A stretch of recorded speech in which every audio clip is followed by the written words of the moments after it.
현대차가 북경 모터쇼에 참가해 2030년 중국 자동차 판매 목표량을 50만 대로 제시했습니다. 앞서 중국에서 24년간 1,200만 대를 판매해 왔는데요. 연평균으로 계산해보면 50만 대 수준입니다. 올해도 아니고 4년 뒤 목표치인 점을 감안하면 다소 작은 수준인데요. 그렇다면 현대차는 왜 이런 목표를 내세운 걸까요? 중국 자동차 시장에서는 어떤 변화가 일어나고 있는 걸까요?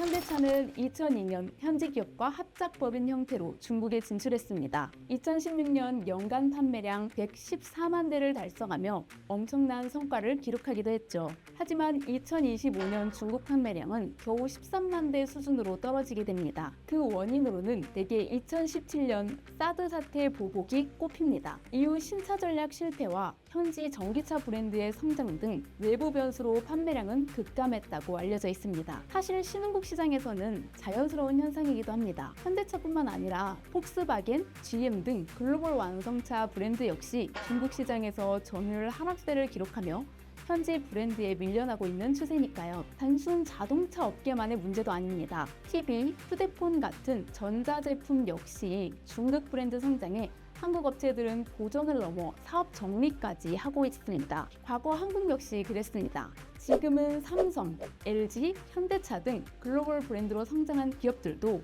국내 시장 장악 후에 세계 시장으로 뻗어나가는 중이거든요. 그렇기 때문에 현대차는 이번 베이징 모터쇼에서 중국 시장의 재진입 의지를 강하게 드러내고 있습니다. 중국에서 밀리면 세계 시장에서 경쟁할 수 없다는 간절함을 보이는 거죠. 호세 무뇨스 현대차 사장도 베이징 모터쇼에서 만난 기자들에게 과신하지 않고 겸손하면서도 치열하게 노력해 나갈 거라고 입장을 전하기도 했습니다. 반등의 기로 내세운 것은 아이오닉 V입니다. 현대차는 이번 아이오닉 V를 공개하며 철저한 현지화 전략을 전면에 내세웠는데요. 중국만을 위한 새로운 디자인 언어 D 오리진을 도입해 스포티한 라인우드와 날카로운 형상 라이트로 유니크한 외형 디자인을 선보였습니다. 향후 현대차는 중국 소비자를 중심으로 공전한다는 행성 컨셉을 모티브로 추후 20종의 신차 모델을 출시해 나갈 예정이기도 합니다. 또 현지 기술 기업과 협업을 통해 중국 시장에서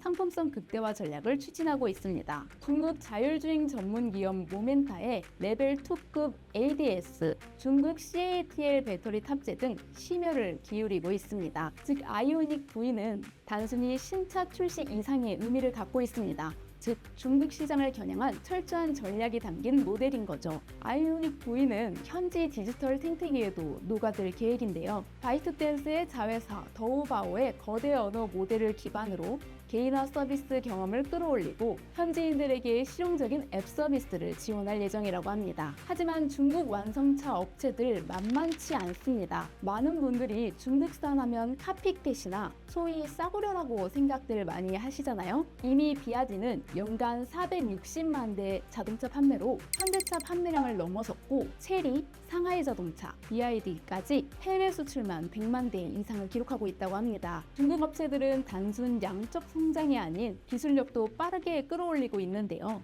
전동화를 넘어 지능화 수준도 매우 높습니다. 실제 모터쇼 현장에서 허샤오퐁 회장은 2세대의 VLA 지능형 주행 시스템이 탑재된 신차 GX를 직접 소개하기도 했습니다. 중국 충전 네트워크도 현지 브랜드가 꽉 잡고 있는데요. 일본 행사장에서 비아디는 영하 30도 저온 충전 기술을 선보이며 2026년 중국 전역 충전소 2만 대라는 청사진도 선보였죠. 다만 현대차는 중국 전기차 보조금이 줄어든 시기인 만큼 지금부터 진검승부를 벼르고 있습니다. 중국 시장 판매량이 감소하긴 했지만 세계 시장 점유율은 계속 늘어나고 있거든요. 미국의 관세 부과, 인플레이션 감축법 도입, 중동 전쟁에도 현대차는 양적, 질적 성장을 이어온 것입니다. 최근 한국 비즈니스 전문가인 돈 서서트는 자신의 경영 전문 저서인 현대웨이에서 현대차 그룹의 3세대 서사를 요약했습니다. 정주영 창업회장은 생산 능력을,